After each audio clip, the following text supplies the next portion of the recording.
ఒక ధనవంతుడు తన సొంత ఎంగేజ్మెంట్ పార్టీలో ఒక సాధారణమైన అమ్మాయిని చూసి ఇష్టపడతాడు. ఆమెనే పెళ్లి చేసుకోవాలి అనుకుంటాడు. ఎవరితో అయితే తనకి ఎంగేజ్మెంట్ జరుగుతుందో ఆమెని దూరం పెడతాడు. ఇంకా రేపు మ్యారేజ్ ఉందనగా తన ఇష్టపడిన అమ్మాయి దగ్గరికి వెళ్ళి ప్రపోజ్ చేస్తాడు. ఆమెకు కూడా వాళ్ళ పేరెంట్స్ పెళ్లి చేసే ఏర్పాట్లలో ఉండడం వల్ల వేరే దారి లేక యాక్సెప్ట్ చేస్తుంది. వాళ్ళు కలుసుకోవడం అదే రెండోసారి. వాళ్ళకి త్వరగా పెళ్ళి అయిపోవడం వల్ల ఇద్దరు కూడా వర్క్స్లో బిజీగా ఉండడం వల్ల కలిసి సమయం గడిపింది లేదు.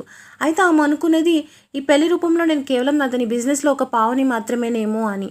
అయితే ఆమెకి తనతో పాటు పనిచేసే వాళ్ళు చెప్తారనమాట, నీకోసం ఫ్లవర్ బుకేస్ పంపించారు ఎవరో నిన్ను పెళ్లి చేసుకోవాలనుకునేవారు అని చెప్పి. అయితే ఆమె అనింది నాకు పెళ్ళి అయింది అని. వాళ్ళు నమ్మలేదు, అబద్ధాలు చెప్పకు అనేవారు. అప్పుడే ఆమెకు ఒక మెసేజ్ వస్తుంది వాళ్ళ హస్బెండ్ నుంచి, నేను కిందనే వెయిట్ చేస్తున్నాను, బిజినెస్ ట్రిప్ నుంచి వచ్చేసాను, నీకు వర్క్ అయిపోతే పికప్ చేసుకోవడానికి వచ్చాను అని చెప్పేసి ఆమె కిందకు వెళ్తుంది. కొంచెం భయపడుతూనే చెప్తుంది పేరెంట్స్ని కలవాలి అని. నేను అన్నీ రెడీ చేశాను గిఫ్ట్స్ సహా అని చెప్తాడు. అయితే ఆమె కార్ ఎక్కి ఆమె మనసులో అనుకుంటుంది, ఇతను చాలా కేరింగ్ అండ్ కన్సిడరింగ్ అని. అయితే వాళ్ళు వెళ్ళి వాళ్ళ పేరెంట్స్ని కలుస్తారు. అండ్ వాళ్ళు తిరిగి వచ్చేటప్పుడు ఆమె ఎక్కడ డిన్నర్ లేట్ అవుతుందోనని ఆమెను ఒక రెస్టారెంట్కి తీసుకువెళ్తాడు. ఆమె అనుకుంటుంది, మనం ఎందుకు ఇక్కడ తింటున్నామని అడుగుతుంది. అయితే అతను అంటాడు ఇంట్లో తినడానికి ఏం లేదు అని.